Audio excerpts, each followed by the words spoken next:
자, 할렐루야. 자, 주님의 이름으로 환영을 합니다. 우리 옆에 계신 분들하고 한번 인사 나누도록 하겠습니다. 반갑습니다. 자, 환영합니다. 자, 축복합니다. 자, 여러분, 오늘 비가 안 왔지요. 비가 오지 않고 정말 여러 날 만에 며칠인지는 모르겠으나 비가 오지 않는 것만 해도 뭐 해가 쨍 난 건 아니지만 그래도 좀 숨을 돌릴만 한 것 같아요. 오늘 새벽에도 제가 그런 말씀을 드렸습니다만은 요즘 이게 비가 뭐 계속해서 막 쏟아지고 그리고 비 피해가 뭐 커지고 이런 상황이 되니까 코로나 상황 가운데서 이런 비의 그러한 계속 내리는 상황을 맞이하게 되니까 굉장히 좀 우울하고 힘들고 마음이 그냥 너무 막 어렵다 이러는 분들을 제가 여러 분 보았습니다. 오늘 그래도 여러분 저녁에 좀 밝은 모습인 것 같아가지고 얼마나 감사한지 모르겠습니다. 오늘 하나님께서 우리에게 주시는 그러한 큰 은혜가 있기를 소망합니다. 우리 다시 한번 기도하겠습니다. 사랑의 주 아버지 하나님, 이 밤 저희들을 불러주시고 하나님의 말씀을 함께 공부하며 하나님의 은혜를 이제 누릴 수 있도록 인도해 주시니 고맙습니다. 아버지 하나님, 계속되는 이 장마로 인하여 또한 코로나 상황으로 인하여 우리의 삶이 많이 힘들고 어렵습니다. 주여 궁일이 여겨 주시어서 아버지 이때를 속히 지나가게 하옵시고 또한 우리가 행해야 될 일들을 주 안에서 새롭게 발견하는 은혜도 가득 넘치게 하옵소서. 아버지 하나님, 이 밤 주님 앞에 나올 때에 정성껏 감사함으로 예물을 드리오니 이 모든 예물을 받아주시고 주의 나라를 위하여 온전히 사용하시고 예물 가운데 담겨있는 감사와 또한 간절한 기도의 제목까지 들으시고 우리 하나님 응답하여 주옵소서. 영광 돌리게 하여 주옵소서. 예수님 이름으로 기도 올리옵나이다. 아멘. 자, 오늘 수요 성경 공부 3학기 11번째 시간이 되겠습니다. 한번 자막 띄워주시기 바랍니다. 다음부터는 환경선교 딱 이것만 띄우세요. 이거 설교할 때 하는 자막 말고. 오늘 시간은 4학기 11과인데 제가 좀 환경선교를 좀 쭉 준비를 하면서 공부할 그런 내용들이 아무래도 좀 여러 번 해야 되겠다 싶은 생각이 들어서 이제 4학기로 다음 주에는 좀 정정해서 좀 말씀을 드리려고 합니다. 오늘이 4학기 첫 번째 시간이다 이렇게 생각을 하시고 오늘 이제 환경선교 함께 좀 살펴보도록 하겠습니다. 제 1쪽 한번 펴보시기를 바랍니다. 자막. 여러분, 삶은 의존적입니다. 의존적이다. 여러분, 우리의 삶은 의존적이죠.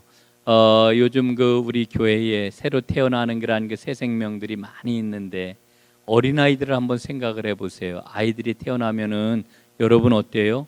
무조건적으로 돌봐줘야 됩니다. 의존하지 않고서는 생명을 보존할 수가 없어요. 엄마 아빠가 또 식구들이 주변에 있는 많은 사람들이 지극정성으로 돌아보지 않으면은 어느 누가 생명을 부지할 수 있겠습니까? 우리의 생명은 아주 태어날 때부터 의존할 수밖에 없어요. 더더군다나 우리 인간은요, 생명을 어느 정도까지 의존하게 되느냐면은 만 20살 혹은 요즘은 더 오랫동안도 하지요. 하여간 자기가 스스로 자기 생활을 할 수 있을 때까지 모든 그러한 이 땅에 있는 피조물들 가운데서 이렇게 20년 이상을 돌보아야 되는 그러한 생명은 인간밖에 없다고 그러죠. 인간은 참 의존적입니다. 여러분, 저도 가만히 생각을 해보면은 어렸을 적에 저를 아주 그냥 무조건적으로 받아주신 저희 부모님이 있죠. 어머니가 있고 아버지가 있고 또 저희 할아버지 할머니가 계시고 또 여러 식구들에 의해서 무조건적으로 제가 이렇게 그냥 다 받아줬던 거를 생각을 해보면은 이게 참 너무 큰 은총을 내가 입었구나 이런 생각을 하게 되지요. 그런 무조건적인 그런 받아줌을 통해 가지고 나라고 하는 그런 정체성과 생명이 온전하게 설 수가 있었던 거예요. 그런데 돌아보면은 저를 받아준 것은 저희 어머니, 저희 아버지 혹은 저희의 그런 할아버지 할머니 혹은 친척과 일가들만 저를 이렇게 받아준 게 아니라 주변에서 저를 얼마나 많은 분들이 받아줬을까 보니까 뭐 셀 수도 없어요. 많은 그런 그 주변에 있는 사람들이 그냥 이렇게 넉넉하게 받아주고 넉넉하게 이해해주고 이랬기 때문에 오늘 그 내가 이렇게 나름대로 역할을 하면서 살아가는 그런 그 존재가 되었구나 이렇게 생각을 합니다.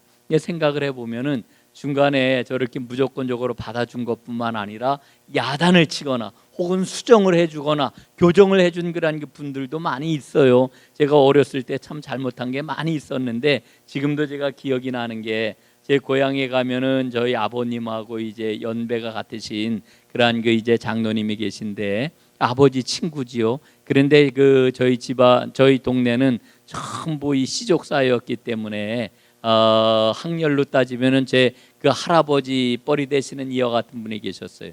초등학교 5학년, 6학년 때 옛날 국민학교지요.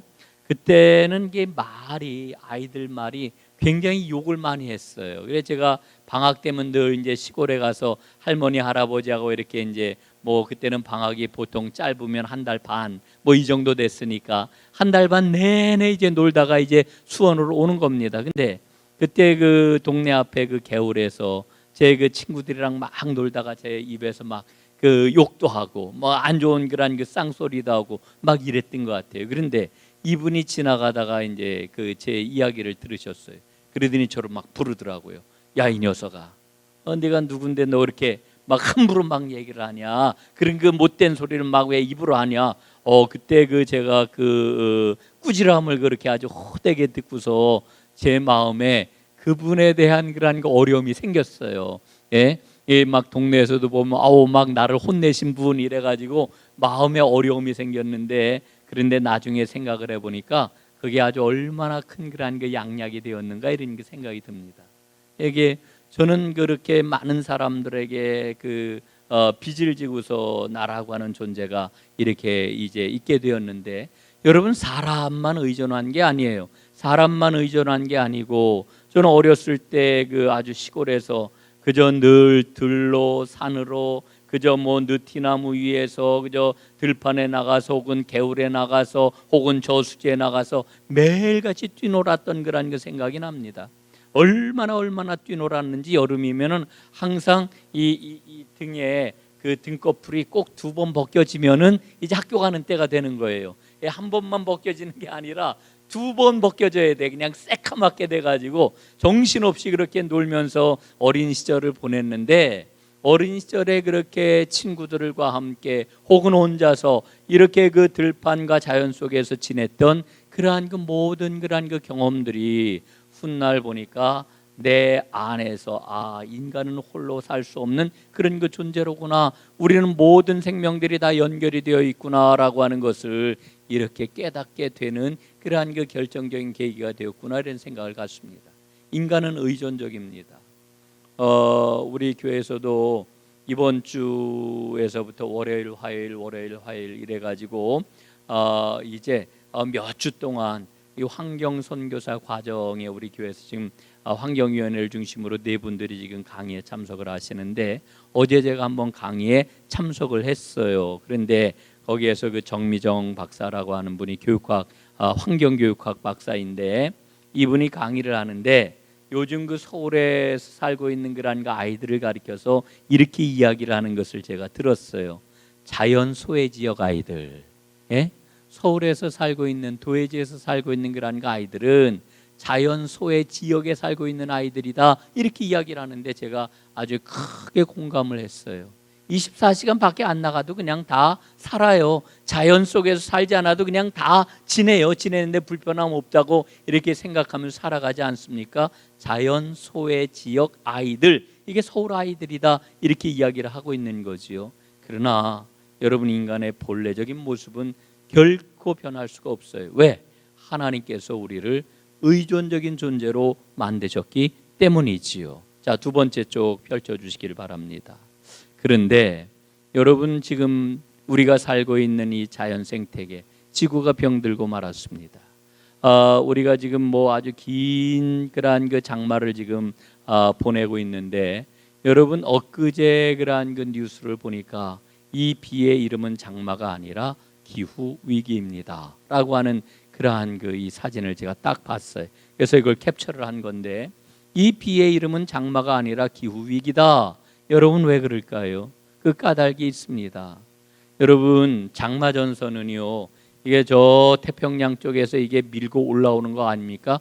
우리 저 이규상 장로님 기상 전문가가 저기 계시는데, 이 장마 전선이 쭉 올라오면은요, 이 장마 전선이 오르락 내리락 하다가 이제 어디까지 밀려가요? 북한 지역까지 밀려 올라가고, 그리고 마침내 만주쯤 가가지고 이 장마 전선이 다 이제 이렇게 해산이 된다 그럴까요? 다 해소가 되는 거거든요. 그런데 지금 이 동시베리아 지역이 지금 얼마나 지금 뜨겁습니까? 38도까지 올라갔다고 그러잖아요. 예? 막 그 동토증이 막 녹는다고 그러잖아요. 거기에다가 저도 이 뉴스를 제대로 안 봐가지고 얼마 전에 알았는데, 시베리아 지역에 지금 큰 산불이 났어요. 여러분, 이렇게 극지방의 그러한 그 온도가 올라가다 보니까 극지방의 이 위에는 뭐가 있느냐 하면 제트 기류가 있어요. 제트 기류. 예? 이 제트 기류가 일종의 그러한 그 벨트 역할을 하는 겁니다. 그래서 이 북극 지방의 그러한 그 찬 공기가 밑으로 내려오지 못하도록 이 벨트 역할을 하는 건데, 이 제트 기류가 약해짐으로 인해 가지고 찬 공기가 어디까지 내려오느냐, 막 만주로 해가지고 지금 거의 우리 한국 상공에까지 그 기류가 내려왔다는 거예요. 그러다 보니까 장마 전선이 위로 올라가지를 못해요. 예? 장마 전선이 이 북극의 찬 기운이 내려와 있어가지고 위로 더 올라가지를 못하고 지금 어디에 정체되어 있는 거냐? 지금 이 한반도에 정체되어 있으면서 그냥 계속해서 비를 뿌리고 있다라고 하는 거지요. 이게 오늘 2020년 우리가 겪고 있는 장마의 그러한 그 지금 현 상황입니다. 여러분, 그래서 이거는 긴 장마가 아니라 기후 위기라고 이렇게 이야기를 하고 있는 거죠. 기후 위기. 지금 지구는 병들었어요. 지금 지구는 굉장히 아파하고 있어요. 우리가 모두 다 잘 알고 있어요. 그래서 이 문제를 우리가 좀 풀어야 된다 이렇게 생각을 하고 있지만, 그러나 이 문제를 풀기 어려운 두 가지 이유가 있어요. 그 두 가지 이유가 뭐냐? 첫 번째로는 피상성이에요. 피상성. 예? 이 기후 위기를 우리가 맞고 있고 지금 환경적으로 지금 큰 어려움 가운데 있다, 이런 거 우리 모두가 다 알고 있지만, 그러나 사람들이 정작 이게 내 문제냐 이렇게 생각을 하게 되면은 내 문제로 받아들이지를 않는 거예요. 아유, 나하고는 뭐 아니면은 그 우리 과학 문명이 좀 더 잘 발달하게 될 것 같으면 이런 어려움들은 잘 해소가 될 수 있겠지, 이런 그 생각들을 가지고 이 문제에 대해서 피상적으로 접근한단 말이에요. 나하고 아주 굉장히 밀접하고 이 문제로 인해서 나도 죽겠다라고 하는 이런 그 생각을 안 갖는 거지요. 예? 그래서 이 피상성, 이 피상성을 벗어나지를 못하기 때문에 지금 이 문제를 제대로 해결할 수가 없는 거예요. 또 한 가지 문제가 있습니다. 그게 뭐냐 하면은 이 기후 위기의 문제는 소수의 사람들만 관심을 갖고 있어요. 여러분 보십시오. 환경 문제는 우리가 굉장히 많은 사람들이 아는 것처럼 이렇게 생각이 되지만, 사실은 여기에 대해서 깊은 관심을 갖고 있는 사람들은 소수예요. 소수입니다. 오늘 저는 소수의 이야기를 하는 거예요. 한국교회도 지금 마찬가지예요. 예? 이 환경 문제가 굉장히 심각하다 이렇게 이야기를 하지만, 사람들은요 이렇게 얘기를 해요. 환경 문제가 이게 신앙의 문제입니까? 그럼 환경운동하는 사람들이 풀어야 되는 그런 그 문제 아닙니까? 교회에서 왜 환경 이야기를 합니까? 이게 신앙하고 무슨 관계가 있습니까? 그래서 저처럼 환경 이야기를 하는 그런 그 목사는 많은 사람들이 여기에 대해 관심을 갖고 있는 게 아니라 소수의 목사들만 관심을 갖고 있고 소수의 교회들만 관심을 갖고 있다니까요. 소수의 문제예요. 소수의 문제. 그러니까 이 문제에 대해서 어느 누구도 전면적으로 이 문제가 정말 중요한 문제다 이렇게 생각을 안 하고 있는 것이 오늘날 더 심각한 문제라고 하는 그런 생각을 갖게 되는 거지요. 그럼에도 불구하고 우리에게는 희망이 있습니다. 왜 희망이 있느냐 하면은 교회 안에 많은 독색신앙 실천 모임들이 생겨나고 있어요. 예? 정말 많은 그런 그 녹색 신앙 그 실천 모임들이 생겨나고 있는 것을 보게 됩니다. 그래서 실질적으로 교회 안에 보면은 여러 소그룹들이 생겨나고 뭐 좀 아까도 말씀을 드렸습니다만은 우리 교회 안에서도 환경 문제에 관심을 갖고 있는 분들이 스스로 이야기하기를 텀블러 써야지요. 예. 아니 우리 교회는 녹색 신앙을 갖고 있는 교회인데 전도를 할 때 물티슈가 웬 말입니까? 참 조금 좀 창피한 그런 그 이야기인데 여러분 물티슈는 이게 분해가 안 되잖아요. 예. 분해가 안 됩니다. 예, 그래서 상당히 심각한 환경 그러한 그 위기를 환경 오염을 가져오는 그러한 그 물질인데 아니 이런 거를 전도 용품으로 꼭 써야 됩니까? 이런 그 문제 제기를 하고 이런 것들을 보면서 관심들이 굉장히 많구나 이런 그 생각을 갖게 되는 거지요. 여러분 그 햇빛 발전소 세우기 그러한 그 운동들이 되는데 여러분 그 환경 문제에 있어서는 제가 제일 좀 안타깝게 생각하는 게 뭐냐면은요, 우리나라는 이 환경 문제를 자꾸만 진영의 문제로다 이렇게 생각을 해요. 뭐 보수 진영, 진보 진영 뭐 이렇게 얘기를 하고 정치적으로 다 어느 그 진영에 속해 있느냐 뭐 이런 문제를 가지고서 환경 문제에 대해서 접근을 하려고 그러는데 저도 어저께 강의를 들으면서 깨달은 건데요, 알게 된 건데요. 여러분 그 유럽은 굉장히 불편한 그런 그 삶을 감수하면서도 이 환경 문제를 아주 구체적으로 실천을 해 나갑니다. 그런데 미국 같은 경우에는요, 미국에서는 그 이 환경 문제를 제대로 잘 풀어내지를 못해요. 뭐 그 이유가 있습니다. 그 이유 가운데 하나는 사회적인 분위기 때문에 그런데 이 유럽 사회에서는요. 이게 정말로 다 우리 인간에게 어떤 게 우리의 삶을 지속 가능하게 만드느냐라고 하는 이 정도의 그런 그 의견들을 이렇게 잘 모아가는 데 비해 가지고 그 미국에서는 아주 균형적인 그런 기계적인 중립성이래 가지고 그거 거기에 대해서 이게 옳으냐 그러냐 꼭 그걸 해야 되느냐 말아야 되느냐 뭐 이런 식의 그런 그 기계적인 중립적인 그런 그 모습을 가지고 자꾸만 이것저것 중간에 서는 것이 마치 잘하는 것처럼 이런 그 생각들을 많이 갖고 있다는 거죠. 특히 언론의 보도 형태가 도드라지게 그런 모습을 갖고 있다 하는 그런 그 이야기를 들었습니다. 여러분, 저는 분명히 말씀을 드립니다마는 여러분 환경 문제는요 진영의 문제가 아니고 하나님께서 만드신 하나님의 명령이 우리로 하여금 하나님의 말씀대로 살기를 촉구하고 계신다라고 하는 것을 우리가 꼭 기억을 해야 합니다. 그래서 교회 안에서 일어나고 있는 뭐 플라스틱 프리 운동이라든지 초록가게 운동이라든지 도시교회와 농촌교회가 연대를 하는 그런 그 문제라든지 더 나아가서 교회는 완전히 지역 커뮤니티 처치가 되어야 된다라고 하는 마을 공동체 교회가 되어야 된다라고 하는 새로운 그런 그 신앙적인 고백 이런 것들이 일어나게 될 때에 이 신앙의 문제는 굉장히 중요한 문제가 될 수가 있겠다라고 하는 그런 그 생각을 갖습니다. 자, 이제 오늘 제가 서론적인 그런 그 말씀을 여러분들에게 드렸고요. 성경 말씀을 한번 찾아보도록 하겠습니다. 로마서 8장입니다. 로마서 8장 18절부터 22절까지 말씀 우리 한 절씩 교독을 좀 하도록 하겠습니다. 로마서 8장 18절부터 22절입니다.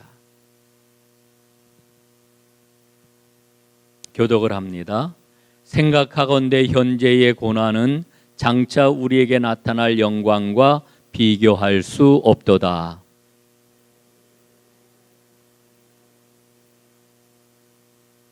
피조물이 허무한데 굴복하는 것은 자기 뜻이 아니요 오직 굴복하게 하시는 이로 말미암음이라.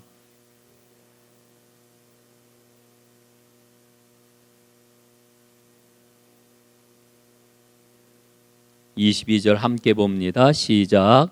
피조물이 다 이제까지 함께 단식하며 함께 고통을 겪고 있는 것을 우리가 아느니라. 아멘. 아멘. 자, 여러분, 우리가 읽고 있는 로마서 8장 18절로 22절 말씀은 우리가 너무나도 잘 알고 있는 그런 그 말씀이죠. 오늘 몇 가지 기본적인 질문을 좀 나누면서 오늘 말씀의 의미를 좀 명확하게 좀 잘 이해를 좀 했으면 좋겠습니다. 본문의 의미를. 자, 먼저 한쪽 넘겨주세요. 하나님이 지으신 피조물들이 지금 세상에서 고난을 겪고 있다. 성경이 이렇게 일러주고 있어요. 여러분, 이 말씀에 대해서 여러분 어떠세요? 동감을 하시나요? 피조물들이 지금 세상에서 고난, 고통을 겪고 있다. 예? 어떻게 동감하세요? 실질적으로 어떤 고통을 겪고 있습니까? 예? 어떤 고통을 겪고 있어요? 뭐 여러분들 TV에서 봤을 거예요. 그래서 후원도 하고 그러시는데 북극곰을 살려주세요. 한 달에 10,000원씩 후원할 수 있습니다. 뭐 이런 그 모습을 우리가 보기도 하고요. 예. 또 죽어가는 그러한 그 생태 그러한 그 아주 종들을 우리가 이렇게 보기도 하고요. 뭐 많이 있지요. 그런 고통들을 우리가 많이 보는데 여러분, 그 작년에 호주에서 일어났던 그러한 그 산불, 그 산불 때문에 엄청난 산림들이 다 타버렸을 뿐만 아니라 거기에 살고 있는 그러한 그 다양한 생물종들도 자기의 삶의 터전에서 다 쫓겨나고 말았죠. 뭐 이런 것들도 고통당하는 그러한 그 피조물의 현상이라고 이렇게 이야기를 할 수가 있을 것입니다. 그런데 여러분, 오늘 그 성경이 일러주고 있는 바는 뭐냐 하면은 로마서 8장에서 일러주고 있는 바는 뭐냐 하면은요, 핵심적인 내용은 그런 겁니다. 인간으로 인해서 죄로 인해서 인간이 죄를 저지름으로 인간이 고통을 받게 되었는데, 그런데 그 고통이 인간에게서 끝나지 아니하고 여러 피조물들에게 이게 전가가 되고 확장이 되었다라고 하는 게 로마서 8장에서 우리에게 일러주고 있는 그런 그 말씀이에요. 그거를 좀 더 또렷하게 좀 볼 수 있도록 이렇게 하십시다. 자, 두 번째 질문입니다. 두 번째 질문. 오늘날 피조물들이 하나님의 아들들이 나타나기를 간절히 기다리고 있다. 이렇게 이야기를 하죠. 19절 말씀에 이렇게 나와 있잖아요. 피조물이 고대하는 바는 하나님의 아들들이 나타나는 것이니, 이렇게 말씀을 해주고 있는데, 그 하나님의 아들들, 하나님의 자녀가 누구입니까? 예? 하나님의 자녀들. 하나님의 자녀들이 누구예요? 피조물들이 하나님의 자녀가 나타나기를 간절히 고대하고 있다. 이렇게 성경은 일러주고 있는데, 그 하나님의 아들들, 그 자녀들이 누구입니까? 예? 누구인 거예요? 나. 그렇죠? 한번 말씀을 통해 한번 확인을 해보겠습니다. 요한복음 1장 12절이에요. 1장 12절. 자, 요한복음 1장 12절 한번 보겠습니다. 한번 함께 읽어보죠. 시작. 영접하는 자, 곧 그 이름을 믿는 자들에게는 하나님의 자녀가 되는 권세를 주셨으니 이는 혈통으로나 육정으로나 사람의 뜻으로 나지 아니하고 오직 하나님께로부터 난 자들이라. 아멘. 자, 여기서 분명히 일러주고 있어요. 영접하는 사람, 곧 예수의 이름을 믿는 자들에게는 하나님의 자녀가 되는 권세를 주셨다. 그 이름을 믿는 자들에게는 하나님의 아들이 되는 권세를 주셨다. 이렇게 말씀을 해주고 있지요. 자, 그래서 이 로마서 8장 19절에서 말씀하고 있는 고통받는 피조물이 고대하고 있는 바가 뭐냐 하면은 하나님의 아들들이 나타나는 것을 지금 고대하고 있는데, 그 하나님의 아들들이 누구냐?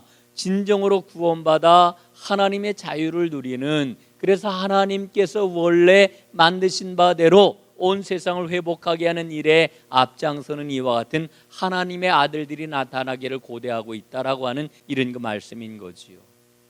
이게 19절의 그러한 그 말씀의 의미입니다. 자, 그러면은 이제 세 번째 질문을 한번 여러분들과 나누어 보도록 하겠습니다. 10쪽입니다.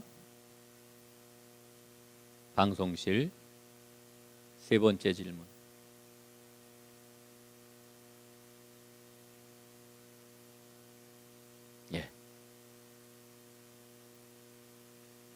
세 번째 질문이 나온 거군요. 피조물들은 썩어짐의 굴레에서 해방되어 하나님의 자녀들이 누리는 영광스러운 자유에 참여하기를 원한다 그랬습니다. 이게 20절, 21절 말씀이죠. 한번 보세요. 피조물이 허무한데 굴복하는 것은 자기 뜻이 아니요 오직 굴복하게 하시는 이로 말미암음이라. 그 바라는 것은 피조물도 썩어짐의 종로로 탄 데서 해방이 되어서 하나님의 자녀들이 누리는 영광의 자유에 이르는 것이라 이렇게 일러주고 있습니다.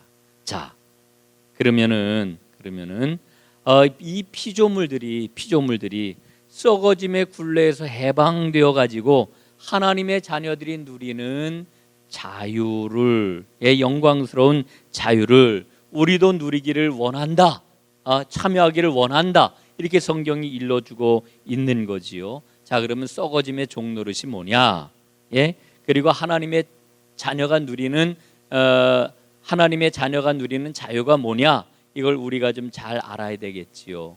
자, 여러분, 성경이 있으신 분들은 로마서 8장 한번 펴보셔요. 예. 자, 로마서 8장에 보게 되면은 지금 우리가 읽고 있는 이 8장에서 특별히 뭐를 일러주고 있느냐 하면은 현재 그러한 그 모든 사람과 피조물들이 지금 고난을 받고 있다고 이야기를 해요. 그런데 그 고난을 뭐하고 비교를 해요? 예? 19절 말씀, 18절 말씀에 보면은 장차 나타날 영광과 비교를 하잖아요. 예? 18절을 보세요. 생각하건대 현재의 고난은 장차 우리에게 나타날 영광과 좋게 비교할 수 없도다 이러지요. 예. 현재 우리가 받는 고난, 그 다음에 장차 받을 영광, 두 개를 이렇게 지금 비교하고 있어요. 예? 그래서 이 장차 우리가 받을 그런 그 영광이 뭔지를 3단계로 나누어 가지고 우리에게 설명을 해주고 계시는데 그게 뭐냐? 첫 번째로는 피조물들이 지금 고난 받으면서 탄식하는 그러한 그 말씀이 오늘 우리가 읽고 있는 본문이에요. 18절부터 22절까지 피조물들이 지금 고통을 받고 있단 말이에요. 두 번째로는 누가 고통을 받고 있느냐, 누가 탄식하고 있느냐, 23절부터 25절까지 보니까 하나님의 자녀들이 탄식을 하고 있어요. 그 고통 가운데서. 그 다음에 세 번째로는 26절 27절 보니까 누가 탄식하고 있어요? 성령님까지 탄식하고 계셔요. 성령님이 탄식하고 있어요. 예? 그래서 피조물들이 하는 탄식, 그 고통과 탄식이 18절부터 22절까지 말씀이고요. 그 다음에 23절부터 25절까지 말씀이 이제 하나님의 자녀들이 지금 고통 가운데 탄식하는 그런 그 내용이 나오고요. 그 다음 26절 27절은 성령님도 탄식하고 계시다 이렇게 일러주고 있는 거지요. 자, 이들의 탄식은 뭐를 위한 그런 그 탄식인가요? 그 탄식은 바로 앞으로 나타날 하나님의 영광을 바라보며 그 영광에 참여하기 위한 탄식이다 이렇게 일러주고 있는 겁니다. 자, 여러분 이제 다시 돌아가 보겠습니다. 그 18절, 20절, 21절 보게 되면은 피조물이 지금 썩어짐의 종로로 사고 있다 이렇게 일러주고 있는데 이 썩어짐의 종로를 하는 이유가 어디에 있습니까? 여러분 창세기 1장, 2장 말씀에 보면은 하나님께서 천지를 창조하실 때 그 하나님이 매번 창조를 마치실 때마다 뭐라고 그러셔요? 그 피조물들을 보시면서 보시기에 좋았더라 그랬잖아요. 보시기에 좋았더라. 그리고 마지막 모든 창조를 완성하신 다음에는 보시기에 심히 좋았더라 이렇게 말씀을 하시잖아요. 여러분 이 좋았더라 하는 말씀이 몇 번 나와요? 무려 7번에 걸쳐 반복이 되고 있는 그런 그 말씀이에요. 그러니까 하나님이 만드신 피조 세계는 하나님이 보시기에 좋은 완벽한 그런 그 세상이라고 하는 것을 우리가 창세기 말씀을 통해서 발견을 하게 되는 거지요. 그런데 여러분 인간이 창세기 3장에 보면은 뭐를 저질러요? 불순종함으로 죄를 저지르잖아요. 그래서 타락하고 말았습니다. 이렇게 인간이 타락함으로 말미암아 하나님이 뭐라고 말씀을 하셔요? 예? 그 타락한 세상을 보시고 인간을 보시고 인간의 그런 그 타락으로 인해 가지고 하나님이 만드신 그런 그 피조 세계도 덩달아 고통 가운데 빠지게 되는 것을 이렇게 말씀을 하지요. 창세기 2장 18절입니다. 땅이 내게 가시덤불과 엉겅퀴를 낼 것이라. 예? 땅이 뭐를 내요? 엉겅퀴와 가시덤불. 여러분이 엉겅퀴와 가시덤불이라고 하는 것은 이 땅의 피조 세계가 당하게 되는 그런 그 고통을 상징하는 고난을 상징하는 그와 같은 말씀이죠. 땅이 너에게, 아담에게 말씀하시는 거예요. 땅이 너에게 뭐를 내요? 엉겅퀴와 가시덤불을 낼 것이다. 이렇게 말씀을 하십니다. 다시 말씀을 드리면은 피조물이 잘못한 게 있어요, 없어요? 피조물은 잘못한 게 없어요. 예? 피조물이 뭘 잘못했어요? 하나님의 명령을 어긴 게 뭐가 있어요? 하나님께 불순종한 게 뭐가 있어요? 하나님께 대들었어요? 그건 인간이 그렇게 했지요. 피조물은 잘못한 게 없어요. 그런데 피조물이 어떻게 됐어요? 인간 때문에 썩어짐에 말려 들어가게 된 거예요. 하나님이 그들을 굴복하게 하셨기 때문에 피조 세계도 인간 때문에 이 고통과 어려움 가운데 빠지게 되었다라고 하는 거예요. 이게 오늘 로마서에서 일러주고 있는 썩어짐의 종노릇이라고 하는 이 말씀의 의미라고 하는 거지요. 예. 여러분, 하나님께서 아담의 타락 때문에 이 땅에 들어온 저주의 세력에 피조물들을 넘겨주셨어요. 자, 그런데 하나님께서는 구원의 경륜을 펼쳐나가시고 마지막 그 구원의 경륜을 어떻게 하셔요? 예수 그리스도를 이 땅에 보내주시잖아요. 그래서 구원의 길을 열어주셨잖아요. 그래서 예수 그리스도를 영접하는 자, 그 이름을 믿는 자들에게는 뭐가 되는 은혜를 주셨어요? 하나님의 자녀, 하나님의 아들이 되는 은혜를 주셨다. 우리가 앞에서 봤잖아요. 요한복음 1장 12절에서. 그래서 우리가 하나님의 자녀들이 되었단 말이에요. 그래서 우리는 죄의 종이었다가 이제는 자유의 몸이 되었어요. 예수 그리스도의 십자가의 보혈로, 여러분, 우리가 핏값으로 구원받았다 이러는데 값을 지불했다는 이야기예요. 십자가에서 흘리신 예수님의 그 피의 값으로 우리가 종으로부터, 마귀의 종으로부터, 죄의 종으로부터, 죽음의 종으로부터 구원받아가지고 우리는 어떻게 되었어요? 자유인이 되었어요. 자유의 사람이 되었단 말이에요. 여러분, 이 그림 언어가 어디에 나오느냐 하면은 예수님께서 우리에게 일러주신 그러한 그 구원의 그러한 그 도리가 구약 성경에 보면은요, 이스라엘 백성들이 애굽에서 노예 생활을 했잖아요. 하나님께서 모세를 보내셔가지고 이스라엘 백성들을 노예로부터 해방시켜 주셨잖아요. 그래서 그들은 노예였다가 종이었다가 하나님의 자유민이 되었단 말이에요. 자유민, 누구의 종도 아닌 사람이 되었단 말이에요. 여러분, 이스라엘 백성들이 노예였다가 해방받아서 자유민이 되었다라고 하는 것은 뭐를 우리에게 보여주는 그림이에요? 우리가 예수 그리스도를 믿기 이전에, 십자가 보혈의 공로 이전에 우리는 모두 다 죄로 말미암아 죽을 수밖에 없는 죄의 종이었단 말이에요. 그런데 예수님이 십자가 그 보혈의 값을 우리에게 치러주심으로 우리는 해방되어 자유함을 갖는 자유민이 되었단 말이에요. 하나님의, 이게 구원받았다라고 하는 말의 의미인 거지요. 구속의 은혜입니다. 자유함을 얻었어요. 그런데 이제 피조물들도 뭐를 지금 고대한다고요? 하나님의 자녀들이 나타나 그들의 그러한 억압받는 그러한 그 고통으로부터 자기들도 해방되고 바로 하나님의 자녀들이 누리는 영광의 자유에 그들도 참여하기를 고대하고 있다는 거예요. 여러분, 놀라운 말씀이지요. 얼마나 놀라운 말씀입니까?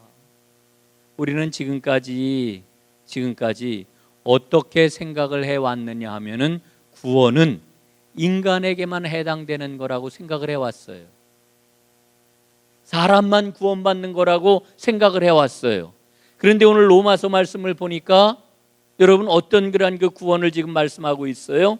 인간만 구원받는 게 아니라 하나님이 만드신 모든 피조물도 구원을 받아야 되는 거로구나 하는 것을 우리가 깨닫게 되는 거지요.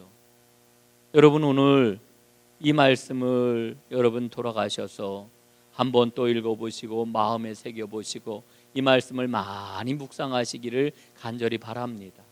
예? 오늘 21절 22절 보니까요, 이렇게 일러주고 있잖아요. 예? 그 바라는 것은 피조물도 썩어짐의 종노릇한 데서 해방되어 하나님의 자녀들의 영광의 자유에 이르는 것이니라. 놀랍지 않아요? 그 옛날 그 아시시의 성 프란치스코가 하늘의 별과 하늘의 달과 하늘의 해를 보면서 노래를 했다고 그래요. 그런데 프란치스코는 나무를 보고 꽃을 보고 새들을 보고 나비를 보고 온갖 생명들을 보고 나의 형제여 나의 자매여 이러면서 노래를 했다고 그래요. 여러분, 그러니까 이 프란치스코가 이미 깨닫고 고백을 했던 그러한 그 믿음대로 하나님의 마지막 구원의 그러한 그 역사는 인간의 구원만을 하나님께서 계획하고 계시는 게 아니고 모든 피조물들이 인간의 죄로 말미암아 인간의 타락으로 말미암아 고통 가운데 떨어져 있는 이와 같은 상황에서 그들도 다 구원하기를 원하고 계시다라고 하는 것을 말씀을 통해 우리가 발견하게 되는 거지요. 여러분, 이 녹색 은총을 깨닫는 은혜가 오늘 이 예배에 참석하신 여러분 모두에게, 또한 이 방송을 보고 있는 여러분 모두에게 꼭 임하기를 주님의 이름으로 축복합니다. 오늘 22절에 보니까 피조물이 다 이제까지 함께 탄식하며 함께 고통을 겪고 있는 것을 우리가 아느니라. 저는 사도 바울이 정말 놀라운 분이라고 생각을 해요. 제가 믿음이 깊기 전에 사도 바울에 대해서 어떻게 생각을 했느냐 하면은, 사도 바울은 구원의 도리를, 우리 인간의 구원의 도리를 잘 우리에게 풀어가지고 그 길을 안내해 주시는 분이라고만 생각을 했어요. 그런데 성경을 읽으면서 여러분 골로새서 말씀도 보면은 우리의 그 하나님이 예비하신 그런 그 구원은 우리만을 놓고 말씀하시는 게 아니라 모든 피조물의 구원에 대해서 이야기하고 있는 걸 1장에서 말씀해 주고 있거든요. 바울의 그러한 바울이 제시해 주고 있는 이 구원의 그러한 그 도리라고 하는 건 어마어마한 거예요. 놀라운 거예요, 정말. 자, 여러분, 하나님의 자녀가 누리는 이 자유, 우리가 풍성하게 누릴 뿐만 아니라 아까 여러분들께서 하나님의 자녀가 누구입니까? 하나님의 아들들이 누구입니까? 이렇게 물어보았을 때 저지요, 가슴을 이렇게 치시면서 내가 바로 하나님의 아들, 하나님의 자녀 아니겠습니까? 이렇게 여러분들이 말씀을 해주셨는데 저는 굉장히 참 감사하게 생각해요. 우리가 믿음 생활 잘하고 있구나, 이런 그 생각을 갖습니다. 여러분, 하나님의 자녀가 누리는 이 자유함에 모든 피조물들도 참여하기를 고대하고 간절히 바라고 있다는 이 말씀을 여러분 결코 잊지 마시고, 이 말씀이 오늘날 우리가 지금 직면하고 있는 이 환경 위기 상황 가운데서 하나님의 말씀을 들고 우리가 살고 있는 이 피조 세계를 바라보는 아주 귀한 그런 그 문을 여는 은총의 말씀이 꼭 되었으면 좋겠다, 이렇게 여러분들에게 말씀을 드리고, 오늘 사실은 그 이후에 지금 나눠야 될 그런 그 말씀들이 많이 있는데 여기까지만 오늘 말씀을 전하고 다음 주에 계속 이어서 은혜를 좀 나누도록 이렇게 하겠습니다. 함께 해주신 여러분들 감사를 드립니다. 기도하겠습니다. 하나님 아버지, 고맙습니다. 저희가 잊고 있던 귀한 진리를 다시 한번 돌아볼 수 있도록 은혜를 주시니 진심으로 감사를 드립니다. 피조물도 썩어짐의 종노릇 하는 데서 해방이 되어 오늘 하나님께 구원받은 우리와 똑같이 영광의 자유에 이르기를 원한다라고 하는 이 놀라운 사실을 우리에게 일러주셨으니, 하나님, 이 믿음을 꼭 붙잡고 하나님이 만드신 이 피조 세계를 주님께서 원하시는 바대로 온전히 지켜내는 하나님의 모든 백성들 되게 하옵소서. 예수님 이름으로 간절히 기도드리옵나이다. 아멘.